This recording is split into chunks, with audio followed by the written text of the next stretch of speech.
Psychologically safe workplaces. What even is it? When I go around talking to people, they know that they need it and they know that it is a buzzword. They're hearing it a lot. But when I actually enter into discussion, they don't actually realize or understand what that actually looks like within their business. They know they can see the symptoms because their culture isn't what they want it to be, or they've got high sick leave or high staff turnover, or they've got Chinese whispers just going around the business. And they know that the profits aren't what they should be. The actual turnover of the business isn't what it should be. They know they need to do something, but they don't know what. And they know they need a psychologically safe workplace because everyone talks about how it improves innovation and how it improves creativity and how it improves becoming on that pathway of employer of the month or the year or employer to work for. But how do you actually achieve that? So today I just want to really break down really quickly what it is, what it isn't, and how you can start implementing it as a leader. Whether you are a team leader or a business leader, it doesn't matter. The higher up it comes from, the better traction you get, the better results you get, because you are encouraging the leaders, the CEO, the C-suites. They are the ones that encourage and influence your team. So the higher up it comes from, the better results you're going to get. So when we don't have a psychologically safe workplace, what that means is that people are fearful of making mistakes. They don't want to speak up because they're fearful that they're going to be judged or they're going to be knocked down. So it's basically impacting their self-worth. So they don't say anything.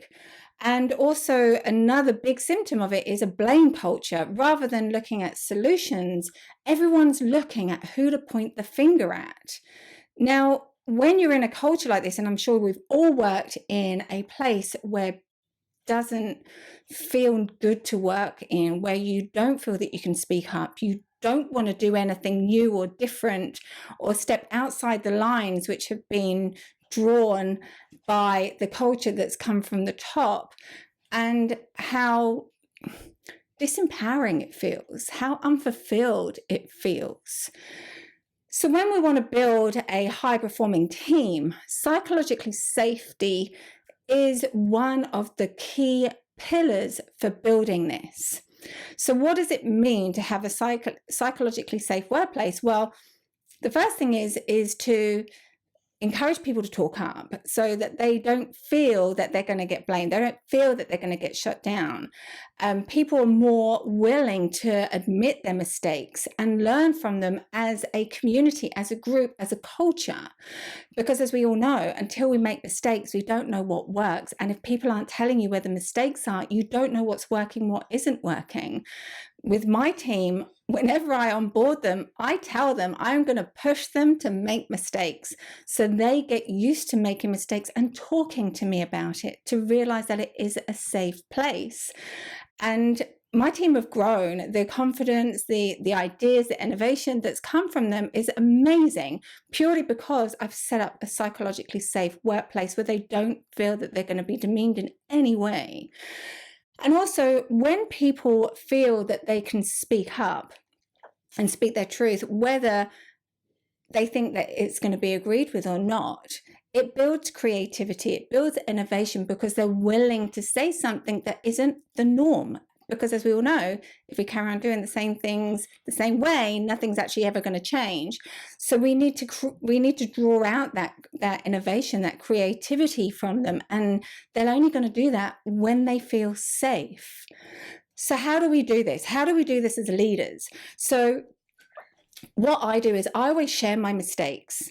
I always brainstorm them with my team of, this is what's happened, this isn't working, this is where I've made a mistake, and what can we do better? Has anyone else got any ideas? And together as a group, we brainstorm what was the bit that didn't work and swap it out, and we test and measure again. When they make mistakes, I don't reprimand them in any way. I look at reverse engineering it. So what happened? Tell me, walk me through the process. What information was you missing? What information did I not give you as a leader, as your manager? And I start looking at taking responsibility for their mistake as a leader, because now I have control. Now I have the ability to do something about it, and also to put in solutions. So what else can we do? How can we look at this differently? Has anyone else got any ideas? And what you're doing is, when you're setting these frameworks up and doing it as a manager, which takes humility, for you to admit that you've made a mistake is a big task for some of us. I know I was talking to one of my clients last week, and she said, but he never apologizes. And I said, I never used to apologize either. I knew I was wrong.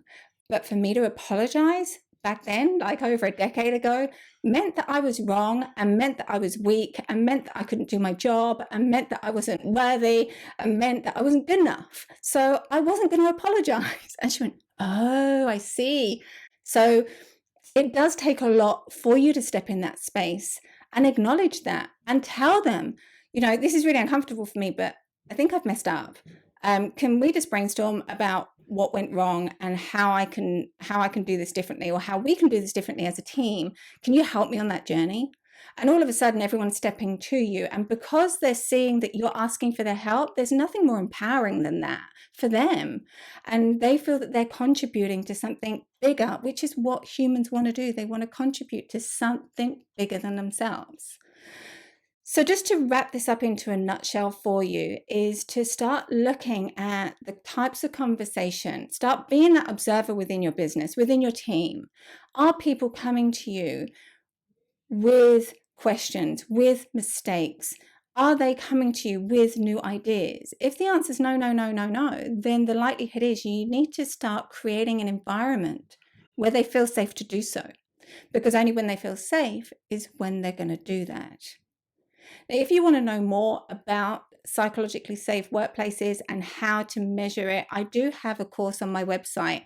Feel free to go over there and have a look, and there's a full description of what's in it. It is a short, intense course, and it is for anyone that is interested in what a psychologically safe workplace, a little bit more in depth about it. And also you get a free questionnaire as well that you can not only answer for yourself, but also get your team to answer.